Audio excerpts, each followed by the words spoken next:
Waitress wore a bracelet to work. The Mafia boss grabbed her arm. Where is the other one? I've always believed the worst things in life don't arrive with a knock. They slip in quietly, like smoke, like a haunting melody, or like a silver bracelet lying still in the pocket of my coat that night. It was an October night in Manhattan, cold enough to bite. Rain fell in fine needles, piercing the glow of the street lights and streaking down the windows of Blue Ember, the jazz bar where I worked the night shift. Inside, the saxophone sighed through the haze of cigarette smoke and whiskey. I stood behind the counter, polishing glasses, listening to stories from people too tired to tell the truth. Blue Ember was where power came to hide from itself, where men traded glances instead of promises and buried secrets at the bottom of expensive drinks. I was just another shadow among them. No one here knew I once studied art. No one knew I once had a family, and no one cared. In this city, everyone is running from something. I just happened to run out of places to go. By 2 a.m, the bar began to empty. I dimmed the lights, listening to the rain tapping against the glass. I just wanted to go home, take a hot shower, and disappear for a few hours. As I reached into my coat pocket for my keys, my fingers brushed against something cold and hard. I froze, pulled it out, a silver bracelet, thin and delicate, its charm shaped like a crescent moon cradling a tiny star. The neon lights outside caught it, making it gleam with a strange, living light. I'd never seen it before. No one I knew owned jewelry like that. It was beautiful, but wrong somehow. Too cold, too perfect. The chill seeped through my skin, crawling up my arm to my neck. Every instinct told me to put it down, but curiosity is a quiet kind of madness, and I slipped it back into my pocket anyway. The rain had stopped, but the air was thick and metallic. The street was deserted, the red glow from a neon sign pulsing like a dying heartbeat. I pulled my collar higher and walked faster. My heels echoed on the wet pavement, the sound lonely and hollow. Halfway down the block, I heard footsteps, soft, steady, matching mine. I froze. The footsteps stopped too. My pulse hammered. I turned around. Empty street. Only puddles glinting under the streetlight, rippling like eyes watching me. I told myself it was nothing, just the city breathing. But my hand tightened around the pocket where the bracelet rested, ice cold, like it was alive. I walked faster. The footsteps followed, closer this time. The wind rose, carrying the scent of smoke, and something faintly metallic. My chest tightened. I nearly ran the last few steps to the bus stop, then turned back one final time. Through the fog-streaked window of Blue Ember, a dim light still glowed. And there, sitting at the bar, was a man. He didn't move. He just watched me from the shadows. His eyes, sharp, deep, unblinking, caught the faint yellow light, and on his wrist glimmered a matching silver bracelet. I didn't know then that this was how it would begin, that one silent glance, one misplaced piece of silver, would tear my life apart. I didn't sleep that night. The image of the man inside Blue Ember lingered behind my eyelids, sharp, cold, unforgettable. The flash of silver on his wrist haunted me like a glint of memory I couldn't name. Maybe it was coincidence, I told myself, but deep down I knew it wasn't over. 3 nights later, my gut proved right. I should have called in sick. The moment I tied the apron around my waist and felt the cold metal of the bracelet slide against my wrist, something in my gut twisted like a wire pulled too tight. A soft warning I didn't know how to read. But this city doesn't pay for instincts. Rent was due in 3 days, and my landlord had been out of patience for 2 months. I tucked my hair behind my ear, told myself not to be dramatic, and pushed through the kitchen door into the warm gold light of Blue Ember. The bar was uncomfortably full that night. Honeyed light pooled over dark wood, smoke curled into the saxophone's low moan. Patrons spoke in that confident hush the powerful all share. Blue Ember always looked expensive, but tonight it smelled like danger, that cool metallic tang in the air that arrives before a storm. I worked on muscle memory, pour, shake, twist of lemon. Someone at the far end lifted a hand for bourbon. I looked up, and time paused for half a beat. He entered like the door had opened for him alone. The man from the other night, tall, straight-backed, a black overcoat still freckled with rain. His face carried those clean, cutting lines, the kind that made beauty look like control.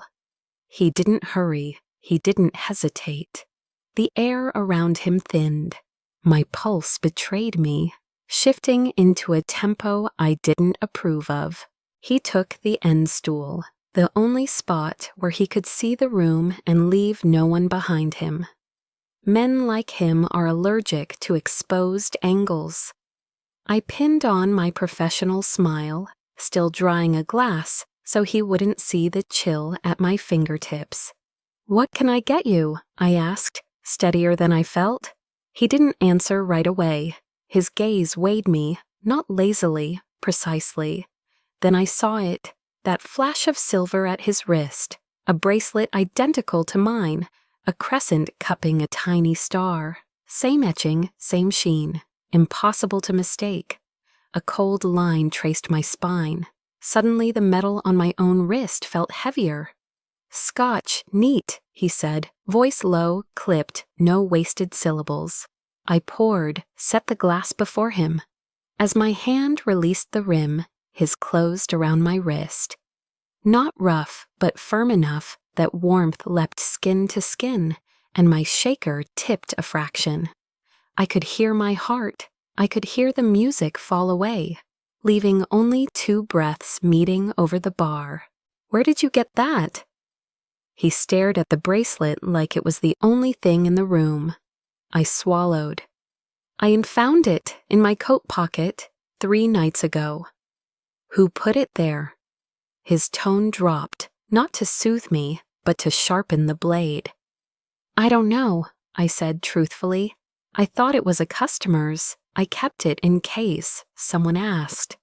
The corner of his mouth moved, not quite a smile. He lifted his wrist so the twin charms gleamed side by side in the light. "This one belonged to my sister," he said, each word weighted like metal. "She's been missing for 6 months. His eyes rose and locked me in place. "And you're wearing hers." The room lost a few degrees. I tried to pull back, but his fingers tightened, not painful, just permissive of nothing. For an instant, behind the ice in his gaze, I saw it, desperation held together with discipline. "Your name?" he asked. Elena Reed." "Luca Moreau." He let go, but his eyes didn't. The name landed between us like a driven nail. I'd heard it in half-whispered conversations, in contracts for private security rich men bragged about. He was the kind of man with a public empire and a private shadow. "I don't know anything about your sister." I kept my voice even. "You have a choice," he said, as if discussing the weather. "Come with me now. We talk, and I find out who's using you to play games." He paused, leaned in, expensive cologne, threaded with the wet clean of rain. "Or I have my people turn this place inside out, and you'll lose your job before you can say I'm innocent." "I haven't done anything wrong," I said, smaller than I meant to. "You're wearing something that isn't yours. In my world, that's enough." He said it softly, As though stating a law of physics, I glanced over his shoulder at my manager. Carter, a man who'd brave a bar fight if a drunk lifted a stool, had suddenly discovered urgent business far away from my eyes. He wouldn't look at me. My back went cold. No one was coming. Curiosity and fear pulled me like opposite tides. Part of me wanted to rip the bracelet off, throw it down a storm drain, and pretend the night had never happened. The other part, the one vibrating under this man's gaze and the vortex around the name Isabel, wanted the truth, even if truth smelled like blood. Where? I asked, my voice lower now. Somewhere quiet. He set money beneath the untouched scotch and stood. You'll be safer with me than with whoever got close enough to slip that into your pocket. Is that a threat? No, he said, and for the first time I heard exhaustion in his voice. A warning. I looked at the glass door, the rain gone but the streaks still there. I looked at my wrist, the crescent and star winking like an eye. I heard my heart answer before my head, go. If this is a trap, it snapped shut the second you put it on. Fine, I said, untying my apron and hanging it on the hook. I'll go. Something taut eased in his shoulders, gone as quickly as it came. He didn't touch me as we crossed the room, but his presence settled around me like a heavy coat. Night air rushed in when the door opened, asphalt and exhaust mingling in a city scent I knew too well. Outside, the lights looked like a bad promise. I glanced back at Blue Ember one last time. The honeyed glow, the glass, the shadows that knew how to forget. The door closed behind us, and the saxophone cut off like a hand had pressed on a throat. I stepped into the night with Luca Moreau, not knowing that every footfall carried me deeper into a game without rules, only winners, losses, and silver bracelets that know exactly whose skin to find. I don't remember how I ended up in the car. Maybe it was fear, maybe curiosity, or both. All I knew was that when the door shut, the sound of the city vanished, as if someone had unplugged the world I knew. Silence pressed against my ears until I could hear nothing but my own breathing and the wind sliding past empty streets. We drove for about 20 minutes, leaving behind the glowing chaos of downtown and entering a part of the city I'd never seen. The farther we went, the more everything changed. Neon signs faded, replaced by cobblestone streets, tall trees whispering overhead, and old mansions that wore their wealth like inherited armor. Finally, the car turned through an iron gate nearly 10 feet tall, flanked by carved stone pillars. It opened with a slow, heavy groan, the kind that belonged to places that didn't welcome strangers. The driveway curved through manicured gardens, leading to a gray stone mansion that loomed at the end, its high windows reflecting light like watchful eyes. "Is this your house?" I asked softly. Luca didn't answer right away. His gaze lingered on the gates closing behind us before he spoke, voice low, rough with fatigue. "For now." The car stopped before the marble steps. A man in a dark suit opened the door, and 2 more figures emerged from the trees, their hands resting subtly near their hips. I didn't need imagination to know what they were guarding. The air felt different here, heavy with discipline and control. Even the silence seemed to obey. As I stepped out, the night air brushed my face, and for the first time I felt like I'd crossed an invisible border into someone else's world. "Follow me," Luca said without looking back. I followed, heels clicking softly against stone, echoing off the towering gray walls. The front door opened to a wash of warmth, old wood, firelight, and money. Everything inside looked like history that refused to die. Dark mahogany staircases, intricate ceiling carvings, and paintings older than my family's memory. An older woman appeared at the end of the hall. Calm posture, sharp eyes. She dipped her head slightly. "Sir." "Rosa," Luca said quietly. "Prepare the drawing room. We have business." Her eyes flicked toward me, quick, precise, and assessing, the kind of glance that could peel layers off a person without a word. We entered a large room lined with wood panels, a fire crackling in the hearth. Luca stood near it, hands in pockets, the flames throwing sharp light across his face. He didn't speak, and the silence felt heavier than any question. "How long are you planning to keep me here?" I finally asked. "Until I know who you are," he said without turning. "And why you have something that belongs to Isabel." Her name rolled off his tongue like a bruise. "I told you I don't know her. You found it," he interrupted. "In your coat pocket. Things like that don't just appear, not in my world." He turned, stepped closer. Firelight caught his eyes. Not just anger there, but pain, raw and tightly leashed. "I believe you," he said after a moment. "Or at least part of you, but someone chose you for a reason. And until I know what that reason is." He took one step closer, his voice sinking lower. "You're not going anywhere." I backed up until the back of my knees hit the sofa. "You're keeping me here?" "Call it protection," he said, a flicker of something coldly amused on his lips. "I'm not losing another person." For a second I forgot to breathe. In that light, with shadows, painting lines down his face, Luca didn't look like a man threatening me. He looked like someone who'd already lost too much. "Who do you think put the bracelet in my coat?" I asked. "I think someone wanted me to find you," he said, "and wanted me to believe you're connected to Isabel." "Why?" "Because nothing in this game is random." His eyes caught mine, steel blue and unrelenting. "Someone's sending a message, and you, Elena Reed, you're the message." The room fell silent again. The fire popped softly. I wanted to argue, to run, but something inside me, something I didn't yet understand, kept me rooted.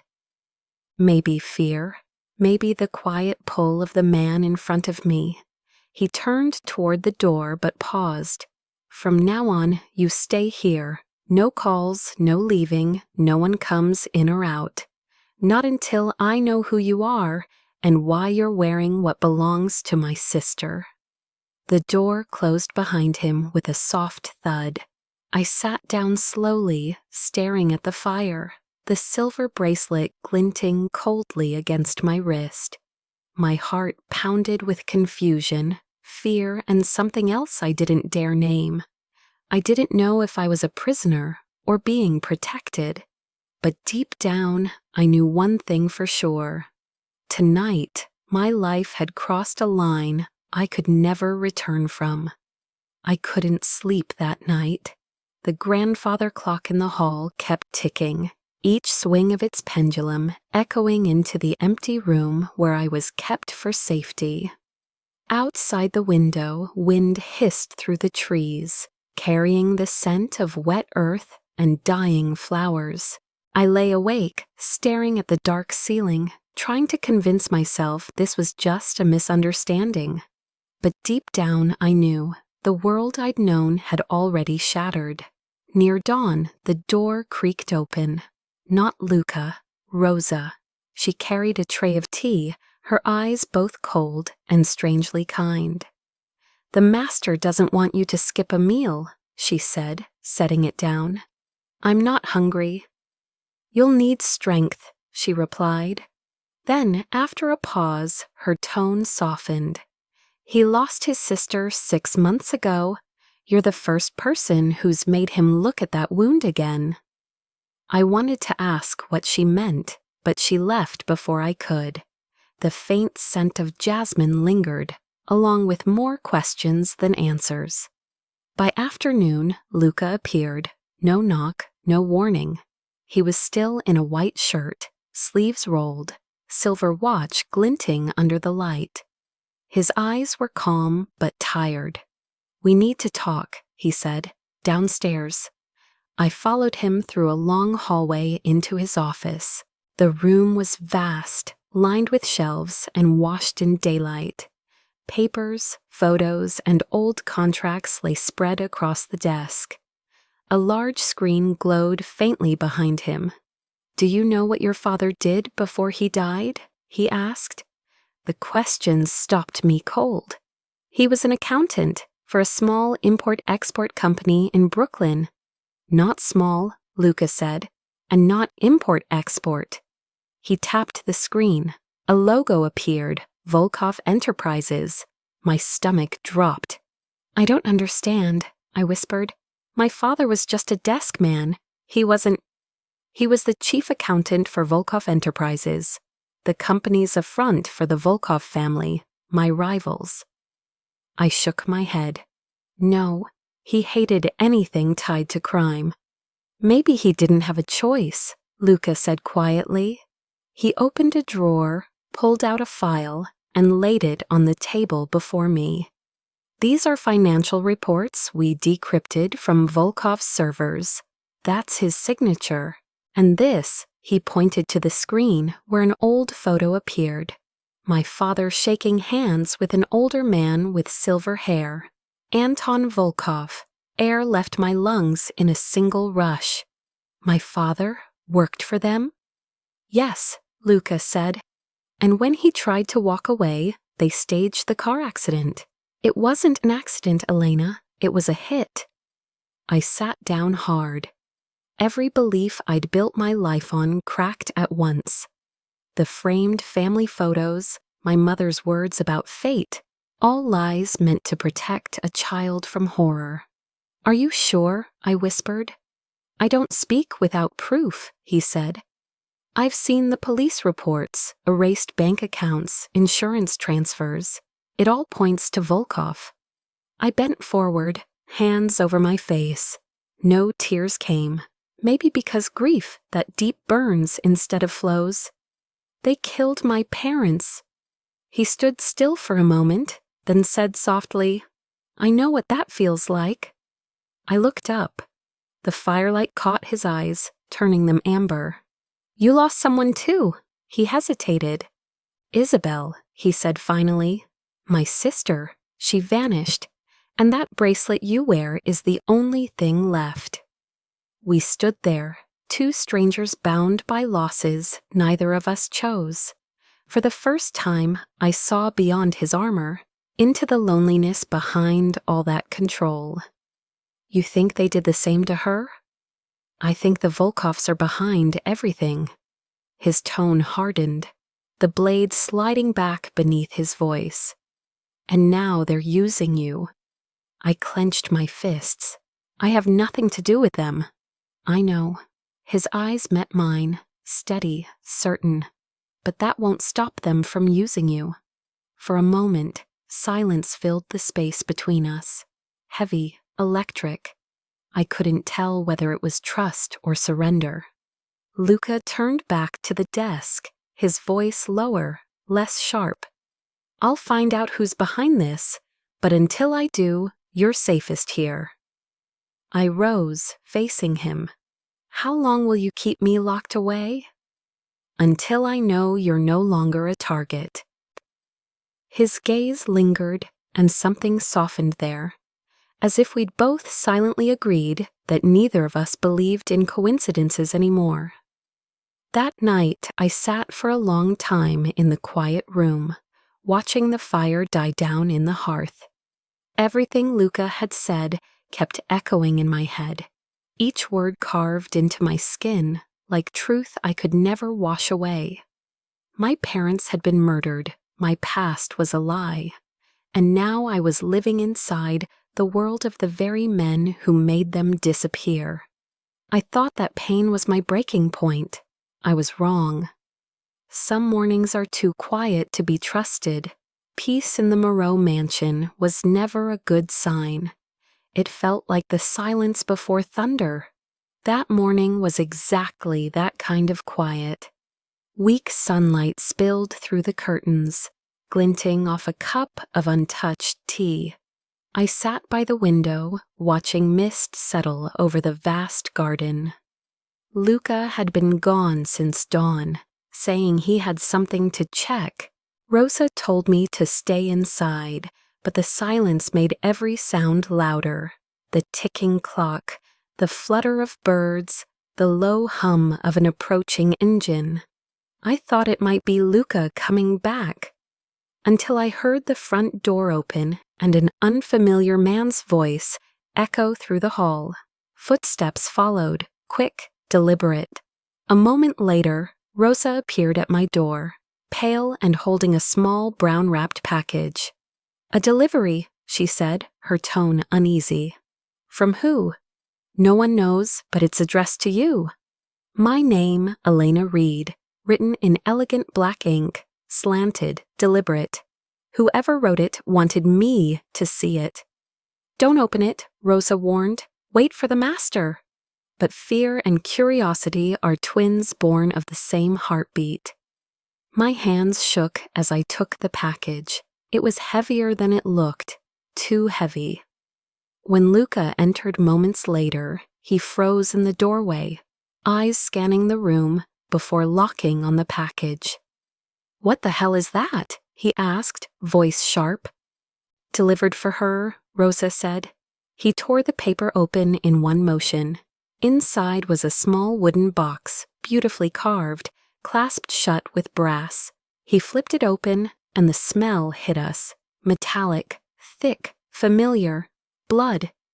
I clapped a hand over my mouth. Inside, on a bed of black velvet, lay a second silver bracelet. But unlike mine, its charm was stained with dried blood. Next to it was a folded note written in red ink. One for the girl who wears the past, one for the man who will never see his sister again. Rosa gasped. Luca didn't move for a moment. Then his jaw clenched, and the paper crumpled in his hand. "Anton," he said, voice like crushed gravel. Only he would dare send this. The air thickened. My gaze fell on the bracelet, on that dull red smear, and dread clawed up my throat. If it was Isabel's. "Luca," I whispered. "You think that's her blood?" His fist tightened, knuckles white. "Yes, he wants me to believe she's dead. But Anton Volkov doesn't send condolences. This is a taunt."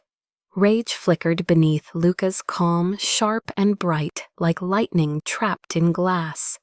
And beneath it, I saw something else, the cruelest kind of pain, hope fighting not to die. "I'm going to him," he said quietly, almost to himself. "I'll end this." Rosa shook her head. "Sir, it's a trap." "It's not a trap if I know I'm walking into one," he said. I grabbed his arm. "No, you can't go alone. This isn't your concern, Elena." "What else is left for me?" I shot back. "That bracelet dragged me into your world. You think I can just go back to pretending none of this happened?" His gaze dropped to where my hand gripped his sleeve. The contact froze us both. For a heartbeat, his eyes softened. Then the ice returned. "You don't understand," he said. "Anton Volkov kills his own to keep power. If he sent this, it means you're already in his sights." "I've been in his sights since the night I found the bracelet," I said. "If you're going, I'm coming." He stared at me, eyes no longer cold, but burning low like coals. Maybe anger, maybe fear, maybe something dangerously close to concern. "You're signing your death warrant," he murmured. "I'd rather die moving than wait to be hunted." Silence stretched, heavy as a held breath. Outside, wind whipped through the trees like warning whispers. Finally, Luca drew in a breath, folded the blood-stained note, and slipped it into his jacket. Fine, he said. You come, but you do exactly as I say. One word, and you run. You don't look back. I nodded, heart pounding, not from fear this time, but from knowing that from this moment on, we were stepping into a war neither of us could walk away from. Luca turned to Rosa. Get the car and call security. Where are you going? He didn't hesitate. Volkov Manor. As he left, my gaze fell on the blood-stained bracelet glinting under the light. The silver crescent shone like a cruel smile, one for the girl who wears the past, one for the man who lost his future. And I knew the real story was only just beginning. Night had fallen by the time we left the mansion. The air inside the car was thick enough to feel. I could hear the faint ticking of Luca's watch against the metal. Neither of us spoke. Outside, Manhattan pulsed with light, but we were driving against it, two ghosts heading straight into the dark. I didn't know what waited at the end of that road, only that there would be no turning back. The car stopped at an abandoned industrial district near the river, where the wind smelled of rust and salt. On the rusted gate, the number 19 glowed faintly under the flickering street light. Luca stepped out, eyes sharp, hand resting on his gun. Warehouse 19, he murmured. If Anton wants to play, I'll play to the end. I followed, my heart hammering. The air smelled of oil and rot, each footstep echoing like a countdown.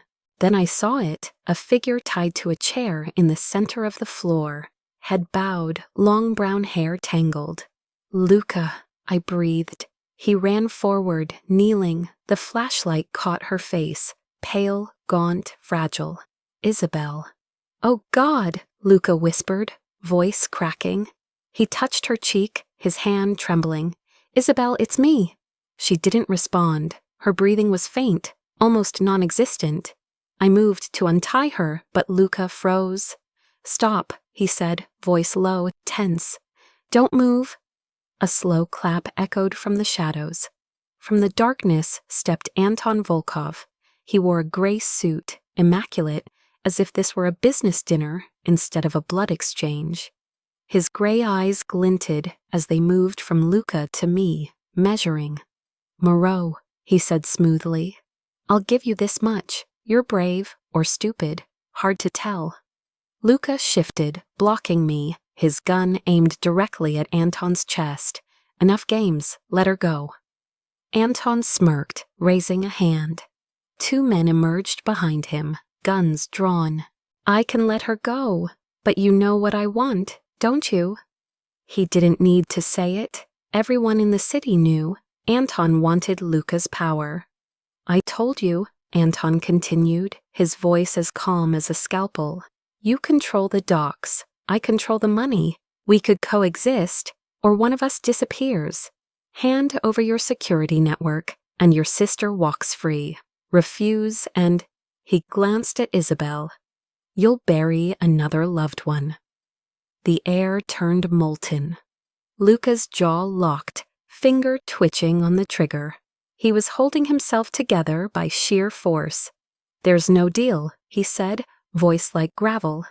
I don't kneel to murderers. Anton sighed, then smiled faintly. Pity. The gunshot shattered everything. Glass burst, metal screamed. My heartbeat filled my ears. Luca shoved me down behind a stack of crates as a bullet sliced past his shoulder. Blood splattered warm across my hand. Luca! I shouted, but he only motioned for silence, fire blazing in his eyes. Gunfire erupted, deafening. Luca shot back, precise, ruthless. Two of Anton's men fell. The warehouse filled with smoke and dust. I crawled toward Isabel, fumbling with the ropes. Her eyelids fluttered. Run, she whispered, voice barely there. No, I said. We're taking you home. Elena, out, Luca yelled. I'm not. Another gunshot. Anton stood on the metal staircase above, gun aimed straight at Luca. Time stopped. I didn't think, I just moved. My fingers found the gun on the floor, lifted it, fired. The recoil jolted through my arms. Anton staggered, eyes wide, then fell down the stairs. Silence swallowed the room. Only the clatter of his gun and our ragged breaths remained. I still had the weapon in my hands, shaking. Luca approached, took it from me gently. His eyes weren't angry, just empty and sad.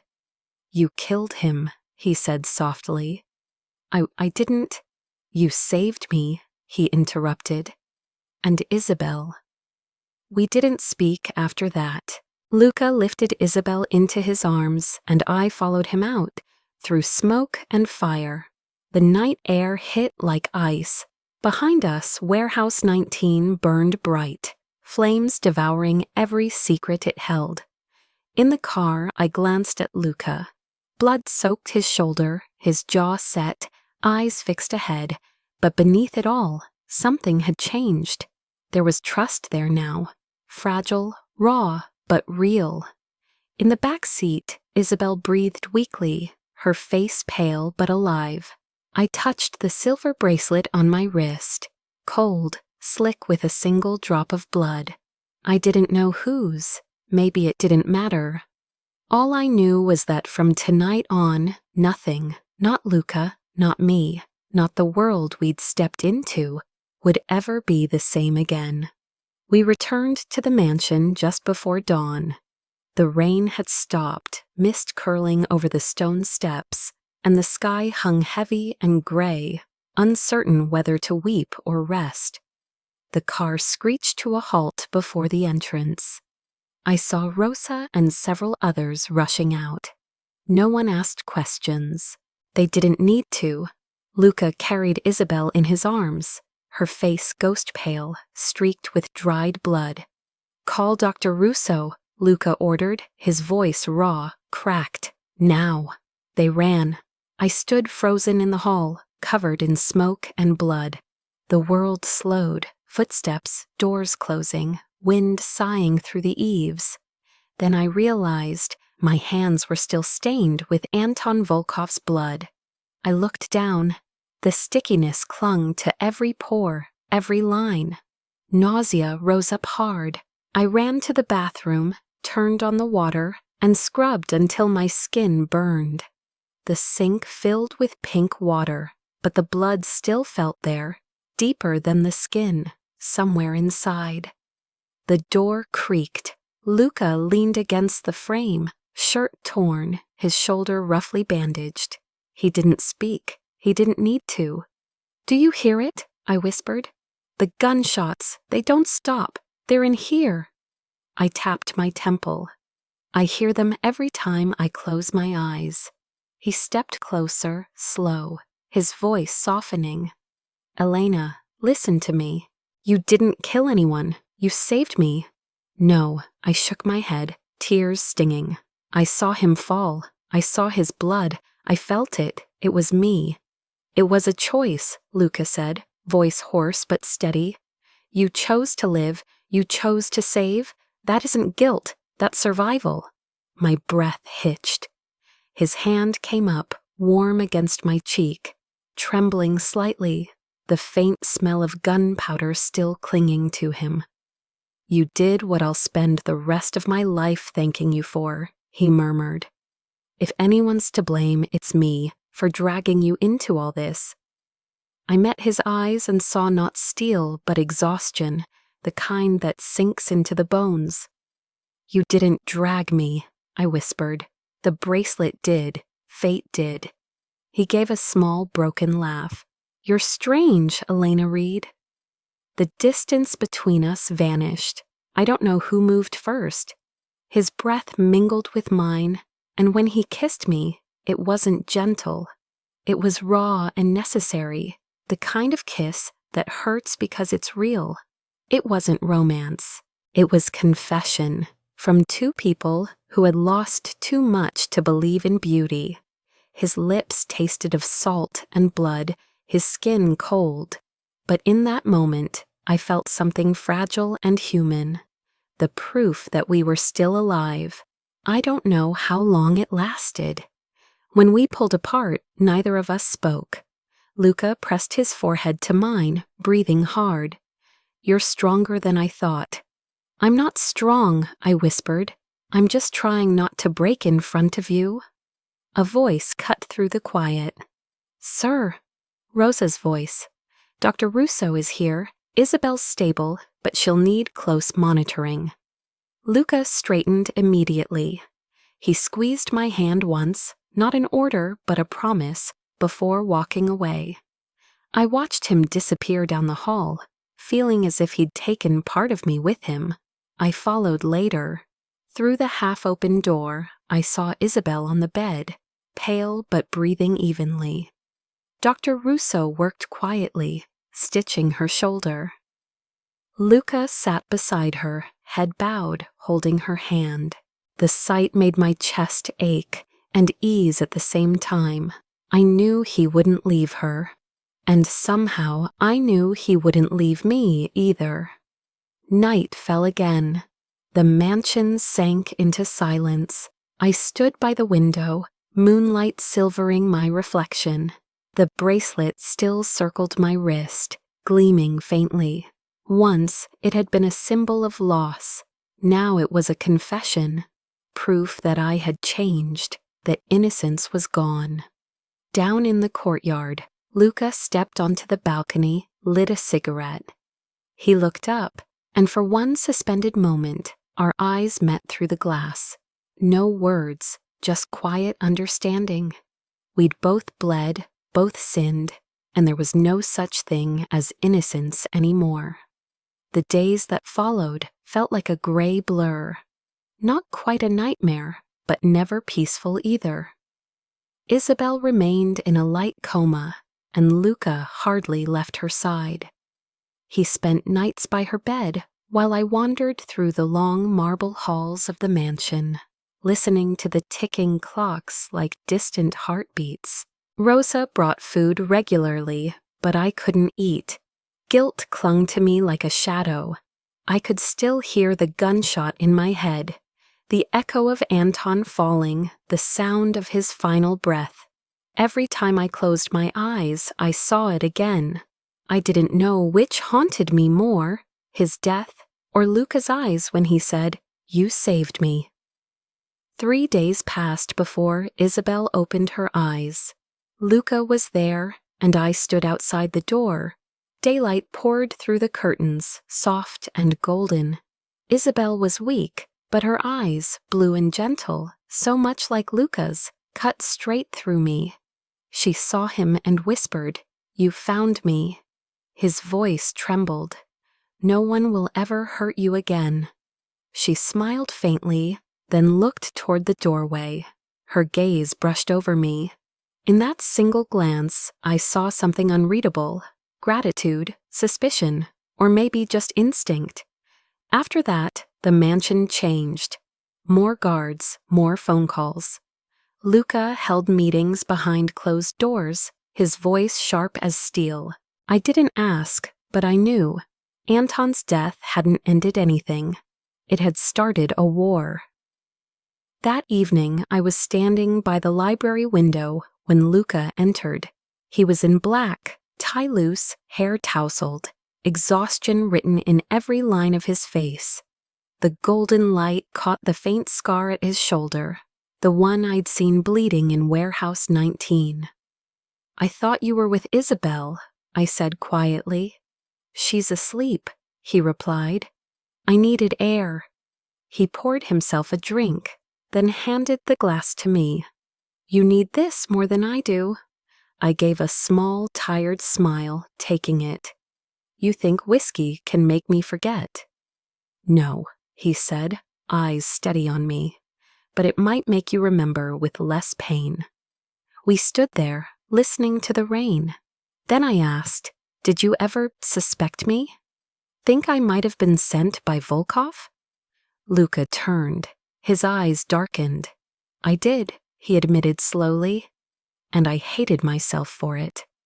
And now? Now I trust you." He paused, "But my trust always carries a blade beneath it." My heart tightened. "Because you're afraid of betrayal?" "Because I've trusted before," he said, staring out at the rain. "Anton was my friend before he took Isabel from me." I froze. "Your friend?" He nodded. "We grew up together. I didn't see the darkness until it swallowed him whole." He gave a faint, bitter smile. "Sometimes the knife in your back comes from the hand you used to shake." I stepped closer, pulse quickening. "I'm not him, Luca. I won't hurt you." "I know," he said, his voice lower now, almost a confession. "What scares me is that I might trust you too much."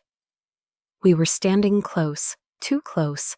I could see the reflection of the light in his eyes, the conflict there. He tightened his grip on the glass, then set it down with a soft click. "Luca," I whispered, "if you're afraid of me, then be afraid with me. Because I'm not sure who I am anymore, either." He gave a weary half-smile, then stepped nearer.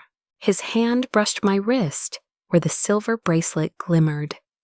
"This thing," he murmured, "cost me my sister, my friend, and maybe my sanity." "Then let it go," I whispered. He shook his head, gaze fixed on me. "I can't, because it's also what brought me to you." And then there was no rain, no past, only breath, heat, and the quiet collision of two people who had lost their way in the same darkness.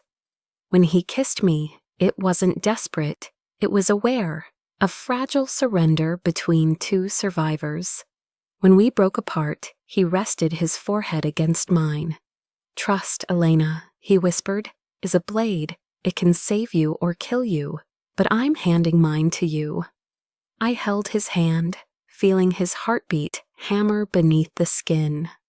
In that moment, I knew his trust was the most dangerous gift I'd ever been given, and the most beautiful promise I'd ever dare to keep. The rare calm in the mansion didn't last long.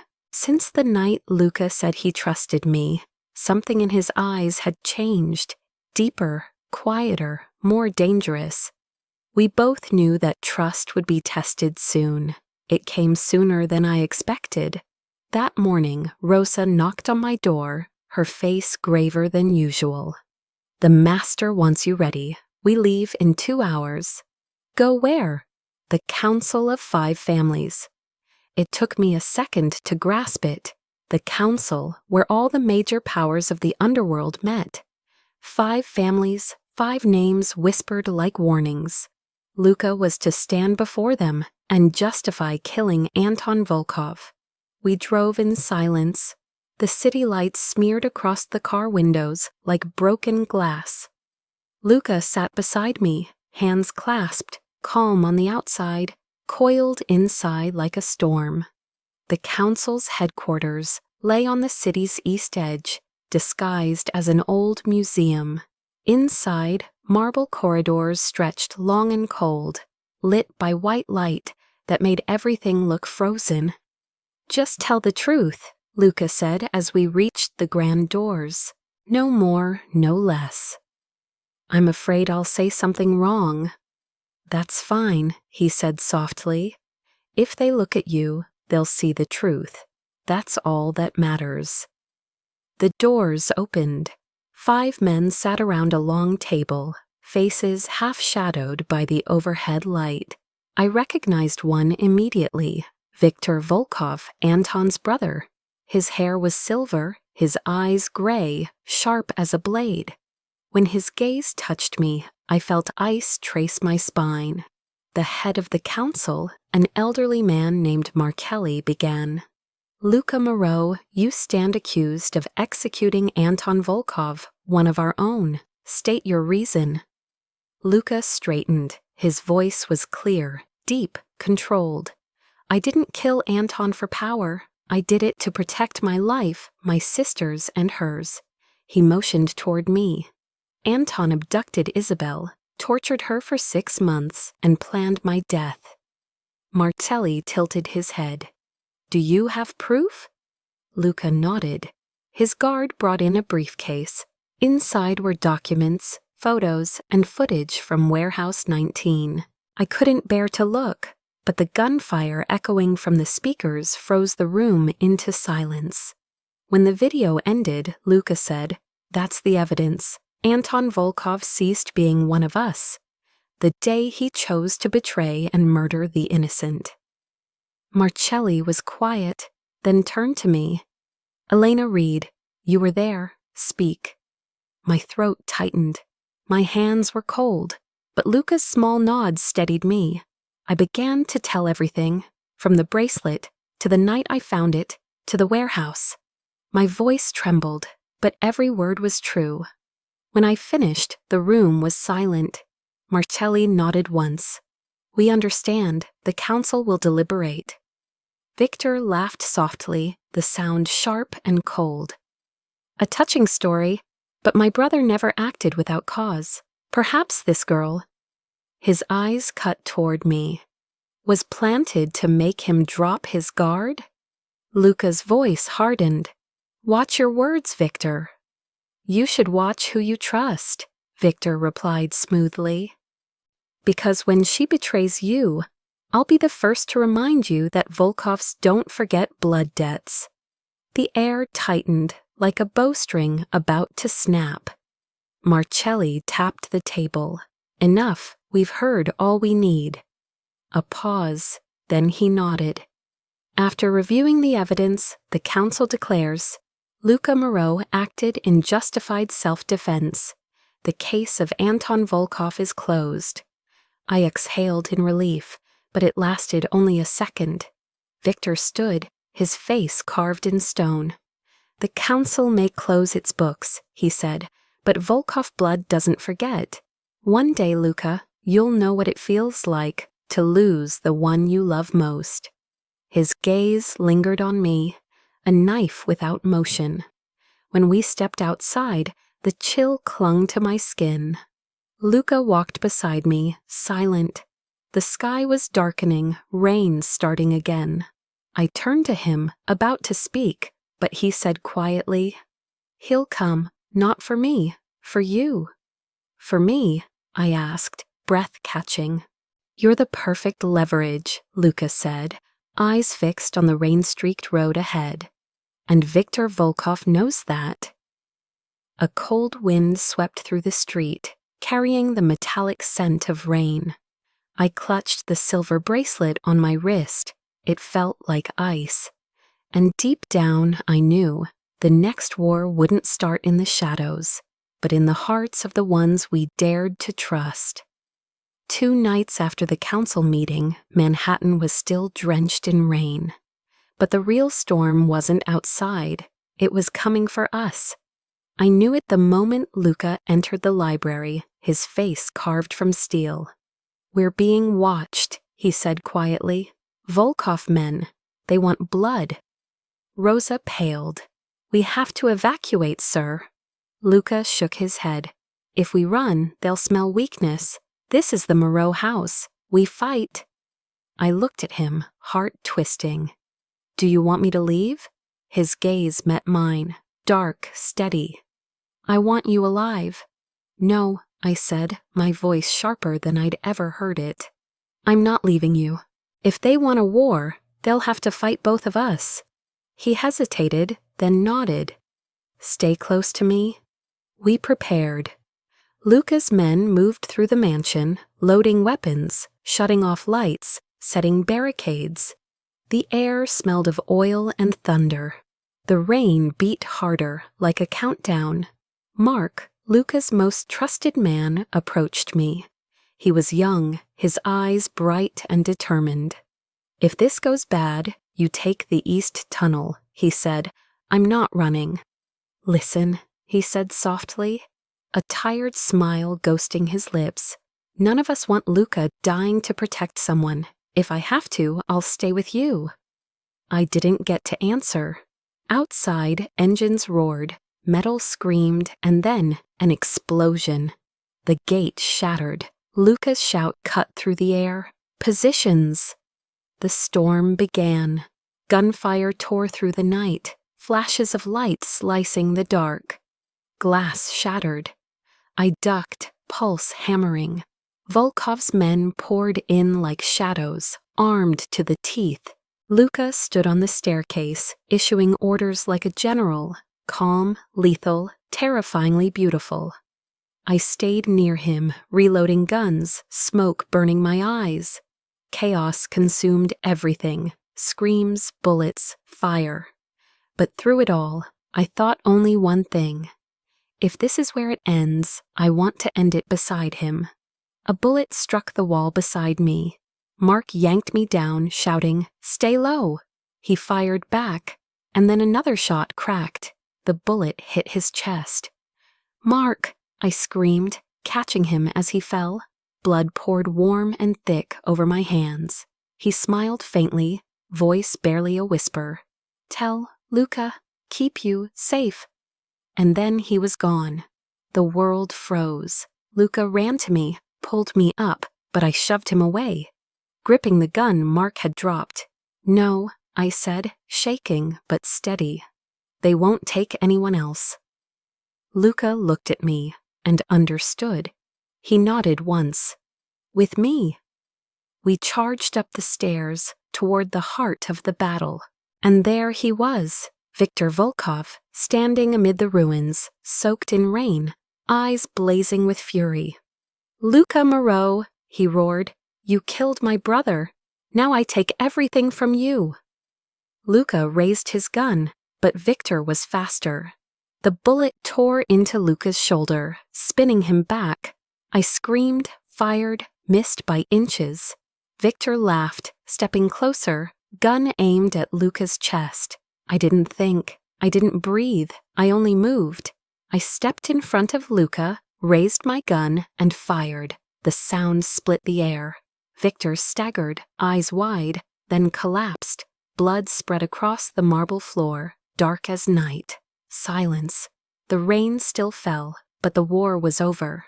I dropped the gun, my hands shaking. Luca caught me, pulled me into his arms. His heart pounded against mine. "It's over," he whispered. "You ended it." Around us, the mansion burned. Flames licked the walls, devouring the home that had been both fortress and prison. I looked at Mark's still body through the haze, tears blurring my vision. "No, Luca," I whispered. "All that's left is ashes." He held me tighter, dragging me toward the east tunnel. Behind us, fire swallowed the house whole. When the door closed, light spilled through the cracks, the last heartbeat of the past. When we emerged, the rain had stopped. Dawn bled across the sky, pale and cold.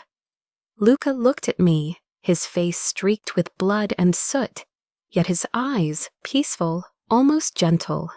"We're alive," I murmured, unsure if it was statement or prayer.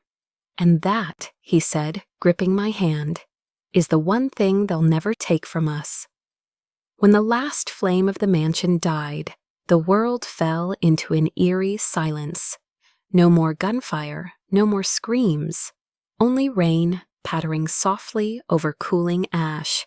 I stood among the ruins, clutching the silver bracelet now blackened by smoke. Everything Luca once had, his family, his empire, his past, was gone. And I, the outsider who stumbled into his world, was all that remained. He emerged from the dark, soaked to the bone, his shoulder bandaged, eyes red and hollow. In the dim light of dawn, he no longer looked like the proud Moreau heir, just a man stripped bare, still standing out of sheer will. When he saw me, he stopped, one heartbeat, two. Then he walked forward and pulled me into his arms. That embrace shattered me. I felt his breath tremble, his chest rise and fall under the weight of grief no bullet could cause. I pressed my face to his shoulder, breathing in the scent of smoke, rain, and skin. the only thing real left in this wasteland. We won, I whispered, though my voice broke. No, he murmured, his breath hot against my ear. We just have each other now. Those words made me hold him tighter, as if letting go would mean losing the last piece of the world. He pulled back, eyes scanning the ruins. It's all gone, he said, hoarse. My father once told me, a man without a home is a soul without a body. I guess I've become the soul. I placed a hand over his chest. No, Luca, you still have a heart, and it's still beating for the right reason. He looked at me, then smiled faintly, a small, fragile smile, but real. You always talk like you're dragging me out of hell. Because you've lived there too long, I said softly. The sun began to rise, painting the ashes in muted gold. We sat together on the broken steps where the mansion's doors once stood. I leaned against him, our fingers intertwined. The silence wasn't heavy anymore. It felt shared, like breathing the same air. After a while, Luca spoke quietly. I used to think I was born to rule, but now, looking at you, I realize maybe I was just meant to be saved. I turned to him, a heart aching. And I used to think I was just a survivor, but you made me someone who could fight. He brushed his fingers along my cheek, tracing a faint cut. The touch was so gentle, it made me tremble. I've lost everything, Elena, but if I had to choose again, I'd still walk through that fire with you. Why? Because in the middle of everything collapsing, you're the one thing that proved the world isn't completely dead. I didn't know who moved first. Our lips met, slow, deep, full of everything we'd never said. The kiss wasn't the start of desire, it was release, proof that we could still feel, still love, still be human. We lay together on the cold stone floor, the air thick with smoke and silence. His hand found mine, holding it tightly. I listened to his heartbeat, his breath breaking softly against my neck, blending with the rhythm of rain outside. It was love, not young or perfect, but born from ruin, forged in pain. He leaned down, pressed his lips to my forehead. Just one peaceful night, he whispered, before the new day begins. I smiled, tears slipping down my face, warm against my skin. I knew that when the sun rose, the world would come for us again, with guilt, ghosts, and consequences. But tonight, I needed nothing but the warmth of his arms. Outside, dawn broke, spreading pale light over the smoking remains. And in that ruin, I finally understood. Love doesn't always save us. Sometimes it just reminds us that even in the ashes, we can still feel alive. 3 days after the battle, the rain returned. Not the violent kind from that night, but a soft, silken drizzle, the kind that comes after loss, when even the sky mourns in silence. The funeral for Mark and the fallen took place in the garden behind the mansion, where he used to plant lavender. The earth was bare now, only broken stems left, but Luca chose that spot. They protected this house, he said. It should protect them in return. Isabel wore black, her face pale but steady. I stood beside her, fingers clutching the silver bracelet. As the coffins were lowered, wind swept through, scattering petals into the earth. I heard Isabel's quiet sobs, while Luca said nothing. His hands clenched so tightly they bled. After the service, he stayed behind. From a distance, I watched him kneel before Mark's grave, his broad shoulders suddenly small. I walked up, laid a hand on his shoulder. He looked up, eyes rimmed red. I promised I'd bring everyone home, he said hoarsely. But home doesn't exist anymore. No, I whispered. Home isn't a place, Luca. It's the people still standing beside you. He stared at me for a long time, and for the first time I saw no rage in his eyes, no darkness, just emptiness, and a quiet kind of peace. The next day, Luca gathered everyone left from his network. I stood in the back, watching as he faced the room. The morning light caught the scar on his shoulder, the proof of all we'd survived. "From this day forward," he said, his voice firm, "the Moreau Syndicate no longer exists. All underground operations stop. No more violence, no more revenge. It ends here." A few murmured objections rose, but he silenced them with a look. "The dead have paid enough. I won't let more blood be spilled." His eyes met mine across the room. "I once believed power kept me alive. Now I know survival isn't about winning. It's about starting over." No one argued. The silence that followed was heavy, but full of reluctant acceptance. When the meeting ended, Isabel approached her brother. She took his hand, smiling faintly. "I'm proud of you, Luca. It's time we stop being ghosts." He pulled her into a hug. "I'm sorry," he whispered. She shook her head, tears falling. "I'm alive. You're alive. That's enough." In the days that followed, we began rebuilding. The mansion was gone, only the stone frame left, but Luca refused to tear it down. He said it would rise again, not as a fortress, but as a home. I helped him redesign every room. The old walls became wide glass windows, opening onto a new garden. I replanted the lavender. Luca rebuilt Mark's desk, placing a framed photo above it. "So he'll always see us living," he said. That evening, as sunlight spilled over the garden, Luca stood beside me. "You know," he said quietly, "I don't think I ever understood what survival meant until now." "And now you do?" I asked, smiling softly. He nodded. "It's not about breathing or defeating enemies. It's about enduring pain without letting it turn you into a monster." I touched his chest, feeling his heartbeat steady and strong. "You were never a monster, Luca. You were just someone learning how to be human again." He smiled, rare, gentle, real. "And you were the one who reminded me." I shook my head. "No, you just needed someone to show you your heart was still there." We stood side by side, watching the sun sink over the lavender field, the wind carrying the scent of new life. I realized then that amid all the ruins, the one thing that survived was the courage to believe in tomorrow. "Where do we go now?" I asked softly. He squeezed my hand, eyes on the horizon. "I don't know, but wherever it is, it'll be a beginning."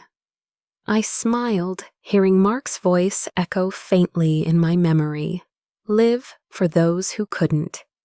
And as the last light of the day faded, I understood. The true cost of survival isn't loss. It's the bravery to keep living, even when the heart still bleeds.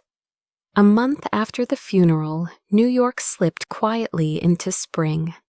Trees bloomed again, and the sky was so clear it almost made you believe nothing bad had ever happened here. But for me, that spring tasted different. The taste of wounds healing, of souls learning how to breathe again. Luca asked me to meet him in Central Park early morning. When I arrived, mist still hovered over the lake, and the first joggers were passing by. He was waiting beneath a cherry blossom tree, his dark coat stark against the soft gold of dawn. For the first time since everything, he looked unburdened. No shadows, no armor, just a man, and eyes that seemed to truly see the light. "You said you had something to show me," I said, smiling as I approached. "I do," he answered, voice low, warm. "No blood this time, no ghosts, just truth." We walked along the gravel path, hand in hand. The morning air was crisp, carrying the faint scent of blossoms. He was silent, but his fingers held mine tightly, steady, reassuring, like a heartbeat I could trust. At the edge of the lake, he stopped. The water mirrored the pink and gold sky. He turned toward me, and in that moment, I saw it, the look of a man who had been through hell and still found his way home. "You know," he began, voice husky, "there was a time I didn't think I deserved to live. Every drop of blood reminded me of what I'd done. Every reflection showed me a killer." I squeezed his hand gently. "But then you came," he said, his gaze burning softly in the dawn light. "You found me in the dark and brought me back to the light." Before I could speak, he pulled a small leather box from his pocket, old, worn. Inside was a silver ring, delicate, engraved with faint floral patterns. In the morning light, it gleamed like captured moonlight. "My mother's ring," he said. "She told me once, if I ever met someone who made me want to live again, I should give it to her. I think it's time." My breath caught, tears stinging my eyes. Luca sank to one knee, not formal, not rehearsed, just raw and real. "Elena Reed," he said softly, "will you stay with me, not in war but in peace?" I nodded through tears. "Yes, Luca, every day, even the quiet ones." He smiled and slid the ring onto my finger. The metal was cool, then warm against my skin. When he stood, I wrapped my arms around him, feeling our breaths mix with the rising light. "We'll leave this place," he whispered. "California. The sky's blue there, the sea's warm, and the past can't follow us." "And New York?" I asked, glancing at the park around us, alive again. "New York will heal," he said, smiling, "just like we did." We sat by the lake, watching the sun climb over the skyline. People walked by, laughing, living, loving. The world moved on, unaware of the ghosts it had once held. Maybe that was how it was meant to be. I rested my head on his shoulder. "Do you think we can really start over?" He kissed my hair. "Not think, Elena. I know, I already did, when you said yes." I laughed, tears spilling freely now. And for the first time in what felt like forever, I felt peace. The sky opened, light pouring over us like a blessing. And when Luca took my hand, I knew we had walked through the dark, and from here on, there was only dawn. 6 months after leaving New York, I still wasn't used to the salt in the California air. Every morning when I opened the window, I heard the sea breathing, saw the sun rising through the mist, and wondered how someone who once lived in darkness could find peace like this. Luca said we'd get married right here, at the new house he built, a small villa by the coast of Monterey, where light and wind intertwined, where no walls or iron gates stood. No more fortress, he said, just a home. The morning was calm, the sea smooth as silk. Sunlight spilled across the waves, and the scent of lavender from the garden drifted on the breeze. I stood before the mirror in a simple white dress, delicate, unpretentious. On my wrist gleamed the silver bracelet, once stained with blood, now reborn in light. Isabel entered, radiant in her pale blue bridesmaid gown. "You look beautiful, Elena," she said, eyes shining. "He won't be able to look away." I smiled through the blur of tears. "If it weren't for you, he might never have dreamed of this day." She shook her head. "No, if it weren't for you, my brother would never have found the light." Outside, guests gathered around, a small white wooden arch, draped in lavender and silk. Dr. Russo stood beside Rosa, who dabbed at her eyes. The air hummed with guitar notes and waves. I took a breath and began to walk the sandy aisle, the ground warm and soft beneath my feet. And there he was, Luca. He stood at the end, dressed in a light gray suit, shirt collar open, the wind tousling his hair. When our eyes met, everything else disappeared. When I reached him, he took my hands, his fingers warm and steady. No words were needed. We had already said everything in our scars. The officiant spoke, but I barely heard. The world faded until there was only Luca, his gaze holding mine like gravity. When it was time for vows, he spoke first, his voice low and rough, every word etched with truth. Elena, you found me in the dark and brought me back to the light. I can't promise the world will always be kind, but I promise that through every night, I'll hold your hand until the dawn comes. Tears welled as I whispered back, Luca, you taught me that survival isn't just breathing. It's loving, forgiving, and daring to start again. If I had to walk through the dark once more, I'd still choose to walk with you. The sea breeze carried our words into the sky. Dr. Russo wiped his eyes. Rosa smiled through her tears. Luca slipped his mother's silver ring onto my finger, and I placed its twin on his. The rings caught the sunlight, crossing like two souls coming home. When the officiant declared, I present to you Mr. and Mrs. Moreau, Luca kissed me. It was slow, deep, tender, not the start of desire, but the promise of peace. Applause rose, waves crashed. The wind lifted my veil like a whisper of angels. I looked up at him and saw the sunset reflected in his eyes. How far do you think we've come? I asked softly. Luca smiled, brushing a strand of hair from my face. Farther than the dark. All the way to where light doesn't have to hide anymore. We turned toward the sea. The sun sank behind the horizon, spilling fire across the water. I leaned into him as laughter echoed, Isabel dancing with Dr. Russo, Rosa clapping to the rhythm. Lavender petals swirled in the air like purple rain. The world, at last, was simple, beautiful, whole. I whispered, more to myself than to him. Light never disappears. It only waits for someone brave enough to walk through the dark to find it again. Luca's hand tightened around mine. And you were that someone, Elena. On that golden shore, surrounded by salt and sunlight, he kissed me again, not to forget the past, but to begin the forever that followed. Our dawn, at last, would never fade.